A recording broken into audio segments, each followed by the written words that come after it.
और अगर फर्जी एफआईआर लिख दिया तो आपकी अगर नौकरी लगने वाली है तो उसके क्या असर पड़ेगा। और आप ऑलरेडी नौकरी कर रहे हैं किसी सरकारी नौकरी में और आपको इधर किसी केस में नाम डाल दिया तो उसमें क्या होगा। तो इन चारों कंडीशन को समझिए। सबसे पहले समझते हैं कि पुलिस एफआईआर नहीं लिखती है तो क्या होता है। दो तरह के केस होते हैं जिसको हम पहले समझा दिए हैं। नॉन कॉग्निजिबल मतलब ऐसे अपराध जो बहुत छोटे मोटे हैं, जैसे किसी को एक दो तमाचा मार दिए, ये सब छोटा मोटा अपराध में आता है। और एक कॉग्निजिबल्स होता है संज्ञेय अपराध, जिसमें मार पीट, रेप, सर फाड़ दिए, हड्डी तोड़ दिए, गोली चला दिए, ये सबको होता है कॉग्निजिबल ऑफेंस। तो कॉग्निजिबल ऑफेंस जो होता है उसमें संज्ञेय अपराध में नियम है कि सीआरपीसी का जो सेक्शन है 154, ये कहता है कि पुलिस को मैंडेटरी है एफआईआर लिखना जरूरी है। लेकिन आप जाते हैं, आपके साथ मारपीट हुआ है, सर और फोड़ दिया है, फिर भी पुलिस आपका एफआईआर नहीं लिखती है। तो इसके लिए आप एक और रास्ता अपना सकते हैं कि पुलिस का जो सीनियर अफसर होता है, जिसे डीएसपी बोलते हैं, डिप्टी सुपरिटेंडेंट, यहाँ आप जाके कह सकते हैं कि सर ऐसा मामला है, आप रिपोर्ट लिखवा दीजिए। ये नहीं सुनते हैं तो आप एसपी को बोल सकते हैं, एसपी जरूर ही सुन लेते हैं। ये भी अगर नहीं सुने ना तो आप जाइए सीधे कोर्ट में, मजिस्ट्रेट के पास। अब मजिस्ट्रेट को पावर है कि वो या तो इनको बोलेगा एफआईआर लिखने के लिए, और नहीं तो मजिस्ट्रेट खुद एफआईआर लिख देगा अनुच्छेद 156 के तहत, वहां से एफआईआर लिख देगा और वो थाना को भेज देगा कि ये हम जो एफआईआर लिखे ना, इसको तुम अपने डायरी में उतार के जांच करो। और अगर आप यहां भी शांत नहीं हुए ना तो इसी मजिस्ट्रेट से कहिएगा कि ये मेरा एफआईआर आप लिख दीजिए, और वो जो पुलिस वाला एफआईआर नहीं लिखा है उसके खिलाफ भी कंप्लेन कर दीजिए।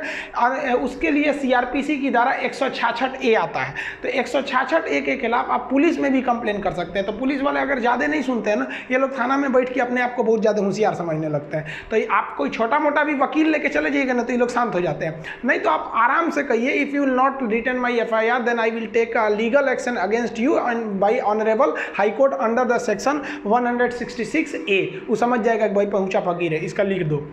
आप समझते हैं आपके ऊपर किसी ने फर्जी एफआईआर लिख दिया, तब अगर फर्जी एफआईआर लिखा गया है और संगीन अपराध में होता क्या है कि गांव में मारपीट हो गया, कहीं किसी का सर फूट गया, हाथ टूट गया, अब वो क्या करता है ना 10-20 आदमी का नाम डाल देता है। अब उसमें नाम डाल दिया तो भाई उसके साथ जो अपराध हुआ है वो संगीन है, उसमें आपकी गिरफ्तारी होगी बिना आपको वारंट दिखाए। छोटे मोटे अपराध नॉन कॉग्निजिबल में आप पुलिस से मांग सकते हैं वारंट, लेकिन कॉग्निजिबल में पुलिस वारंट नहीं दिखाएगी, उठा ले जाएगी एफआईआर हो गया है। तो उसने तो उसको मारपीट हुआ है लेकिन आप नहीं थे, आपकी दुश्मनी थी या फिर जलता था तो आपका नाम दे दिया उसमें, तो वो फर्जी एफआईआर है। तो अब आपको पुलिस खोजने लगेगी, उठा ले जाएगी, तो आपको गिरफ्तारी का खतरा हो गया है। तो इसके लिए क्या कहिए, आप अपने किसी संबंधी को, पिताजी या किसी को भी आप डीएसपी ऑफिस या फिर एसपी ऑफिस में ले जाइए, वहाँ आप दस्तावेज दीजिए, प्रूफ दीजिए कि हाँ सर ये जिस समय घटना हुई थी वो इस समय नहीं थे।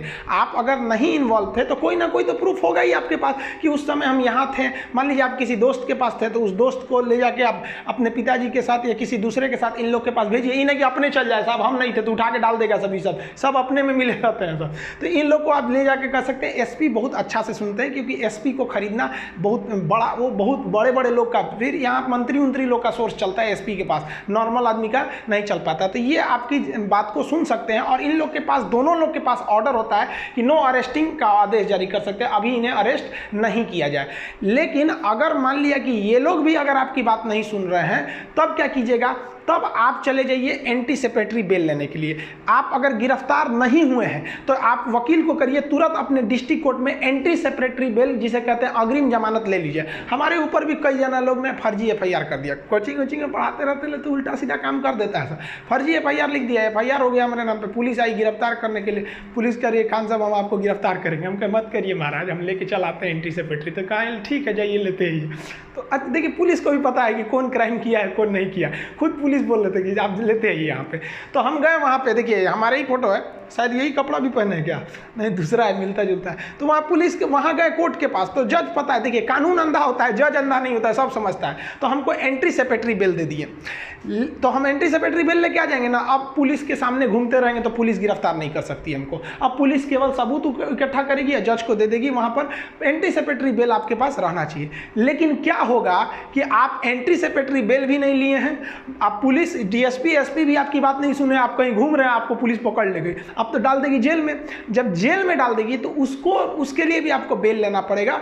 आप उसके लिए भी बेल ले सकते हैं, उसे कहते हैं रेगुलर बेल। ये थोड़ा लंबा प्रोसेस होता है। एंटीसिपेटरी आसान होता है, तुरंत मिल जाता है कि भाई साहब हम नहीं किए हैं जज साहब, हमको थोड़ा समय दे दीजिए, हम आपको हम जब तक हम अपनी बेगुनाही का सबूत आपके पास लाएंगे। तो आपको जो है ना बेल आराम से मिल जाता है। लेकिन इसके बावजूद ना आप बेल मिल जाना मतलब ये कहाँ का नियम है कि आप निर्दोष है ना, मौत आपका अभी भी है, बस बेल का मतलब कि इसे गिरफ्तार मत कीजिएगा, कोर्ट आदेश दे देती है। अब आपको साबित करना पड़ेगा कि नहीं ये फर्जी एफआईआर है। तो इसके लिए दो रास्ते, आप दोनों के बीच में कॉम्प्रोमाइज कर लीजिए कि देख भाई हमको काहे लिए फंसा रहा है, उल्टा सीधा हम नहीं थे। कभी कभी अज्ञानता में भी लोग जब किसी को मार धाड़ कर दीजिएगा तो बहुत गुस्सा में रहता है, जो मिलेगा नोच लेगा, उसको नाम डाल देता है, बाद में उसे भी एहसास होता है कि नहीं ये व्यक्ति नहीं था। तो कॉम्प्रोमाइज कर लेते हैं लोग, तो यहीं पे खत्म हो जाता है। लेकिन कॉम्प्रोमाइज नहीं करेगा ना, तब आप जाइएगा, देखिए यहाँ लिख दिए सीआरपीसी की धारा 482, इसके तहत आप हाई कोर्ट जाइएगा। देखिए भले हम सुप्रीम कोर्ट का फोटो लगा दिए, लेकिन हाई कोर्ट जाना पड़ता है 482 के तहत। और हाई कोर्ट में आप अपने लीगल दस्तावेज दीजिएगा कि देखिए सर ये हमको फर्जी एफआईआर में फंसाया है, हम उस वक्त नहीं थे। आप अगर नहीं रहेंगे, सच में आप कुछ नहीं किए, तो आपके पास पक्का प्रूफ होगा, आप दिखाइए, सीसीटीवी फुटेज दिखाइए या जो चीज़ दिखाइए, मोबाइल ट्रेस करके दिखाइए, आपका वकील बताएगा क्या क्या चीज़ चाहिए, आप उसको दिखाइए और हाईकोर्ट आपको देखेगा और तुरंत हाईकोर्ट कह देगा कि भाई ये एफआईआर फर्जी है। या फिर अगर हाईकोर्ट को लगेगा कि नहीं भाई ऐसा भी हो सकता है कि आदमी झूठ बोल रहा है, तो फिर पुलिस को कह देगा कि अभी इसके गिरफ्तार मत कीजिए, लेकिन आप ठोस सबूत बताइए कि यही किया था। समझ में आ गया? और अगर आप पे कोई फर्जी कर दिया है और कॉम्प्रोमाइज भी नहीं कर रहा है, तब तो आप कंफर्म जाइए सीआरपीसी की धारा 482 के तहत हाईकोर्ट में, और हाईकोर्ट बढ़िया से उन्हें खंगालेगा। इतना आप विश्वास रखिए कि अगर आपने किसी पर गंभीर रूप से नहीं मारा पीटा है तो वो कहीं ना कहीं वो पकड़ा जाएगा हाईकोर्ट में। हाईकोर्ट वाले बहुत पहुंच वाले होते हैं। और उसके बाद अगर वहां पकड़ाया, कॉम्प्रोमाइज नहीं किया, फर्जी के बाद भी ऐंठ रहा है, तब वहां आप करिए 500 सेक्शन 500 के तहत उस पर क्या कर दीजिए, मानहानि का दावा ठोक दीजिए। और 211 के तहत उसी पर मुकदमा ठोक दीजिए कि ससुरा हमको फंसाया, हमारा इज्जत खराब किया, समय बर्बाद किया, इसको भी ले जाइए। तो जब आपको कॉम्प्रोमाइज कर ले रहा है डिस्ट्रिक्ट लेवल तक ही, तब आराम से रखिए। हाई कोर्ट ले गया तो फिर उसको भी नहीं छोड़िए। इतना समझिए कि सत्य परेशान हो सकता है, पराजित नहीं हो सकता है, कुछ भी हो जाए। देखिए सुशांत सिंह मैटर का भी 2 महीना तक लेट हुआ, लेकिन अभी सीबीआई जांच लग गई है, वो भी कहीं ना कहीं निर्णय पे आ जाएगी। तो इस तरह से आप समझे कि पुलिस लेवल पर या फिर डिस्ट्रिक्ट लेवल पर या हाईकोर्ट लेवल पर किस तरह से अपने ऊपर किए गए फर्जी एफआईआर को आप निरस्त करा सकते हैं। देखिए मान लीजिए कि अगर एफआईआर सच का हो गया या फर्जी हो गया, उससे बहस नहीं है, हो गया, अब नौकरी पे क्या असर पड़ेगा। तो पहले समझते हैं कि वैसा व्यक्ति जो ऑलरेडी कोई नौकरी कर रहा है, मान लीजिए कोई स्कूल का प्रिंसिपल है और उन्होंने किसी का मार के मुंह हाथ तोड़ दिया, तोड़ा है या नहीं तोड़ा है अलग बात है, उन पे एफआईआर हो गया तो क्या उनकी नौकरी चली जाएगी? देखिए एफआईआर हो जाने से नौकरी नहीं चली जाएगी, लेकिन अगर उन्हें पुलिस ने गिरफ्तार करके जेल डाल दिया है तो विद्यालय, सरकारी जो स्कूल होते हैं, वो उन्हें सस्पेंड कर सकता है, कर नहीं देता है, कर सकता है। क्यों? क्योंकि क्या होता है कि जब व्यक्ति पर मुकदमा चल रहा होता है और वो जेल में गया रहता है, तो क्या होता है कि अगर उस अपने पद पर रहा तो उस पद का वो दुरुपयोग कर सकता है। जैसे प्रिंसिपल है तो थाना में जाएगा तो लोग उसको बैठने के लिए देंगे, बैठे बैठे प्रिंसिपल साहब, पता चला कि उनका मूरी फोड़ के आया, उसको थाना में बैठाया जाएगा तो सस्पेंड कर दिया जाता है। तो क्या कहेंगे, हम सस्पेंडेड प्रिंसिपल है, तो थाना वाला कहेगा खड़े रहता है, सस्पेंडेड प्रिंसिपल है यहाँ पे। तो आप अपने पद का दुरुपयोग ना करें, इसलिए यदि आपके ऊपर कोई खतरनाक एफआईआर है तो डिपार्टमेंट आपको, मतलब आप अपने पद का दुरुपयोग ना कर सके इसलिए सस्पेंड कर सकता है, जनरली करता नहीं है। लेकिन अगर आपको कोर्ट ने सजा सुना दिया ना, तब आपकी नौकरी खत्म, अभी भी खत्म नहीं होगी, फिर आपको सस्पेंड किया जाएगा।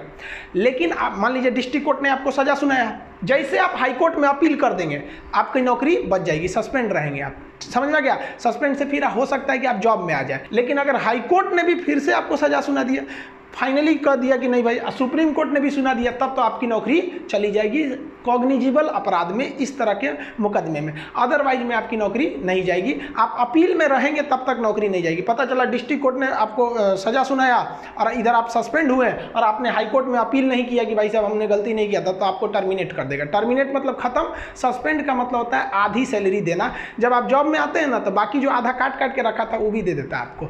वो कई इसके कुछ लंबे प्रोसेस होते हैं। अब बात करते हैं स्टूडेंट लोग के लिए कि स्टूडेंट के ऊपर एफआईआर हो गया तब उसका जॉब लगेगा कि नहीं। यहाँ स्टूडेंट का दो चीज़ें होती हैं। मान लिया कि उसने फॉर्म भरा था, फॉर्म भरने के बाद एफआईआर हुआ है, एक ये कंडीशन। अब पता चला फॉर्म भरने से पहले ही एफआईआर हो गया, मुकदमा चल रहा है, तब कंडीशन। देखिए, अगर आप कोई चीज़ अगर आप फॉर्म नहीं भरे हैं और उसके फॉर्म भरने से पहले ही आप पर कोई मुकदमा है या कोई एफआईआर है, तो फॉर्म भरते वक्त ही आपसे पूछ लेता है कि आप पर कोई मुकदमा या एफआईआर नहीं ना है, तो उस पर क्लिक करके उसका आप डिटेल दे दीजिए, आपकी नौकरी पर कोई इफेक्ट नहीं पड़ेगा। अगर मान लिए कि आपने फॉर्म भर दिया है, आप तो एकदम टेंशन फ्री थे, अब एग्जाम के 10 दिन पहले या कुछ दिन पहले मार हो गया, उसमें आपका नाम आ गया, अब कहाँ से करिएगा, आप तो फॉर्म भर दिए, एडमिट कार्ड भी आ गया होगा। तब जब आपकी ज्वाइनिंग लगेगी ना, तो ज्वाइनिंग के समय आपको हलफनामा देना पड़ेगा। हलफनामा मतलब स्टैम्प पेपर पे लिख के देना पड़ेगा कि फला केस में हमें फर्जी फंसाया गया था, हम अपनी बेगुनाही का सबूत डिस्ट्रिक्ट कोर्ट में दे चुके हैं, यहाँ मुकदमा चल रहा है। आपकी जॉब हो जाएगी, कोई दिक्कत नहीं है, लेकिन वहाँ लिखवा लिया जाएगा कि अगर यहाँ से आप दोषी करार दिए गए ना, तो यहाँ से निकाल दिया जाएगा। तो अगर यहाँ से आप अपराध मुक्त हो गए तो आप नौकरी करते रहिएगा, और इसमें अगर सजा सुना दिया तो आप चल गए, नौकरी से ख़त्म कर दिया जाएगा आपको। तो आई होप आप ये सब चीज़ों को समझ गए होंगे। इसको लिखवाने वाला चीज़ जो अभी जस्ट इस 1 से 2 दिन के अंदर आपका ऐप लाएंगे, तो उसमें एप्लीकेशन में हम आपको इसका A to Z डिटेल से लिखवा देंगे कि पूरी CRPC, क्योंकि ये दरोगा के एग्जाम में खास करके यूपी दरोगा में ये सब पूछेगा आपका IPC और CRPC का क्या क्या चीज़ें होंगे। तो उसमें आपको एकदम A to Z PDF note test वगैरह के साथ आपको मिलेंगे नेक्स्ट वीडियो में। तब तक के लिए जय हिंद।